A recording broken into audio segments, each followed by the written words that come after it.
Hello friend, Shruti's किचनमध्ये तुमचं मनापासून स्वागत आहे। आज आपण मस्त असे कुरकुरीत सोयाबीन टिक्का बनवणार आहोत। चला तर मग सुरुवात करूया। सोयाबीन टिक्का बनवण्यासाठी आपण या ठिकाणी 1 वाटीभर सोयाबीनच्या वड्या घेतलेल्या आहेत। आता आपण यांना गरम पाण्यामध्ये छान भिजवून घेणार आहोत। तुम्ही बघू शकता आपले सोयाबीन भिजून झालेले आहेत। यांना मी स्वच्छ असे 2-3 पाण्यामध्ये धुवून आणि छान पिळून घेतलेला आहे। एकही थेंब पाण्याचा राहू द्यायचा नाही आपल्याला। आणि आपले सोयाबीन थोडे मोठे आहेत, त्यामुळे आता आपण याचे असे पीस कट करून घेणार आहे। यांना मधून असं कट करून घ्यायचं आहे, ज्यामुळे हे जास्त कुरकुरीत होतील। तुमचे जर सोयाबीन छोटे असतील तर तुम्ही कट नाही केले तरी चालतील। आता आपण सर्व यांचे असे तुकडे करून घेऊया। तुम्ही बघू शकता आपले मस्त असे तुकडे करून झालेले आहेत। आता आपण यावर थोडंसं चवीसाठी तिखट घालणार आहोत। थोडंसं मीठ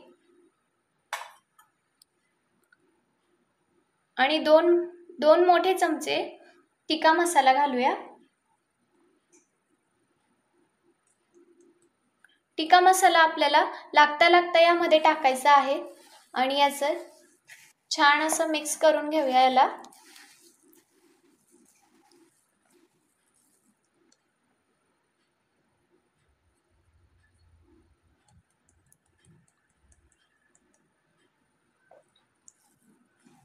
या मसाल्यामध्ये मीठ सुद्धा राहतं, त्यामुळे आपण मीठ सुरुवातीला कमीच टाकलेलं आहे।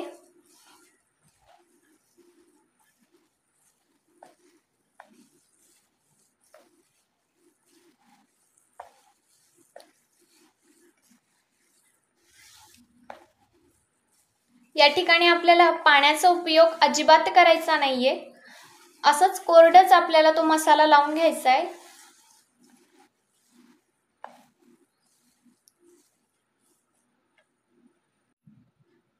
तुम्ही बघू शकता मस्त याला मसाला लावून झालेला आहे। आता आपण याला 5 ते 10 मिनिटं असंच साईडला ठेवूया। आता आपण एका कढईमध्ये तेल गरम करायला ठेवलेलं आहे। आपलं तेल या ठिकाणी छान गरम झालेलं आहे। आता आपण यामध्ये छान वडा सोडूया।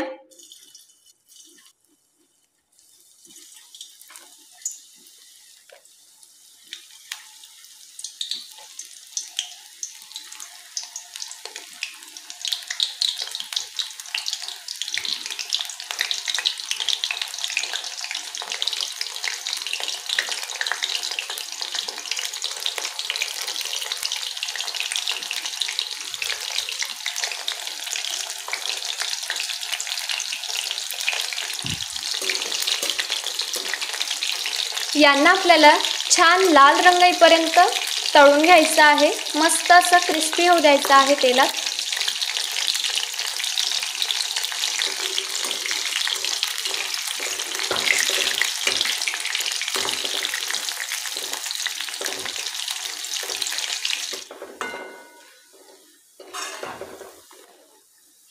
तुम्ही बघू शकता हे मस्त असे लालसर झालेले आहेत।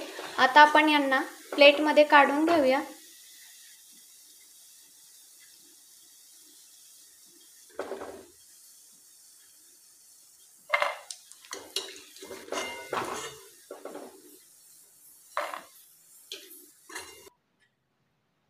तुम्ही बघू शकता आपलं मस्त असा क्रिस्पी सोयाबीन टिक्का बनवून रेडी आहे। तुम्ही सुद्धा ही रेसिपी नक्की ट्राय करा। खूप सोपी रेसिपी आहे। तुम्हाला ही रेसिपी कशी वाटली हे कमेंटमध्ये कळवायला विसरू नका। सोबतच अशाच नवनवीन रेसिपीजसाठी श्रुतीज किचनला सबस्क्राइब करा आणि व्हिडिओला लाईक करायला विसरू नका। भेटूया नव्या रेसिपी सोबत। धन्यवाद।